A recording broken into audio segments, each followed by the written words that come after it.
দেশের দরিদ্র, নিম্ন আয়ের ও সুবিধা বঞ্চিত মানুষের সামাজিক সুরক্ষা জোরদারে 2026-27 অর্থবছরের বাজেটে বরাদ্দ বাড়াচ্ছে সরকার। এজন্য সামাজিক নিরাপত্তা বেষ্টনী কর্মসূচিতে প্রায় 1.5 লাখ কোটি টাকা বরাদ্দ রাখা হচ্ছে। বিএনপির নির্বাচনী অঙ্গীকার অনুযায়ী এই খাতে থাকছে 6টি নতুন কর্মসূচি। আসন্ন বাজেট নিয়ে ধারাবাহিক প্রতিবেদনের তৃতীয় পর্ব আজ। আসছে বাজেটে নিত্য প্রয়োজনীয় প্রায় 60টি খাদ্যপণ্য, বিশেষ করে চাল, গম, ডাল, আলু, পেঁয়াজ ও ভোজ্য তেলে আমদানিতে উৎসে কর অর্ধেক করার প্রস্তাব করা হতে পারে। এছাড়া দেশীয় ভোজ্য তেলে কর অব্যাহতি আর কৃষি খাতে ভর্তুকি অব্যাহত রাখার পদক্ষেপ থাকছে নতুন বাজেটে। আর এসব পদক্ষেপে এবার খাদ্যমূল্য অনেকটাই কমে আসবে, এমনটাই প্রত্যাশা সবার। তবে দেশের চলমান সংকটের অর্থনীতিতে বাজেট নিয়ে কতটা স্বপ্ন দেখতে পারে নিম্ন আয়ের লোকজন, সেই প্রশ্নের উত্তর মেলাতে গিয়ে দেখা যায় কয়েকটি কর্মসূচিতে জোর দেওয়া হয়েছে, যার মধ্যে অন্যতম ফ্যামিলি কার্ড। এছাড়াও কৃষক কার্ড, বেকার ভাতা, শিক্ষার্থীদের উপবৃত্তি, বয়স্ক ও দরিদ্র জনগোষ্ঠীর জন্য সিটিজেন্স পেনশন চালু এবং জুলাই গণঅভ্যুত্থানের নিহত ও আহতদের পরিবারকে ভিজিএফ কার্যক্রমের আওতাভুক্ত করার সিদ্ধান্ত নেওয়া হয়েছে। সর্বজনীন পূর্ণ জীবনচক্র ভিত্তিক সামাজিক সুরক্ষা বলয় গঠন করবে।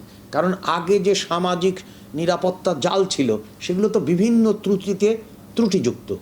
যার তালিকাভুক্ত হওয়ার কথা নয় তিনি তালিকাভুক্ত হয়েছেন, যার তালিকাভুক্ত হওয়ার কথা ছিল তিনি কখনো তালিকাভুক্ত নেই, কারণ রাজনৈতিক প্রক্রিয়া হয়েছে।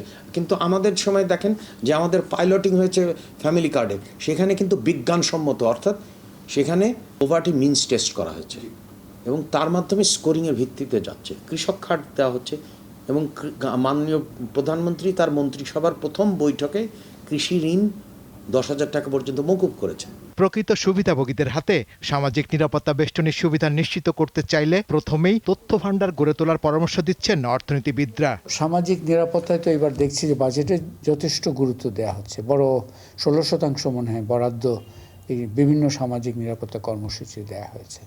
এখানে কয়েকটি বিষয় আছে।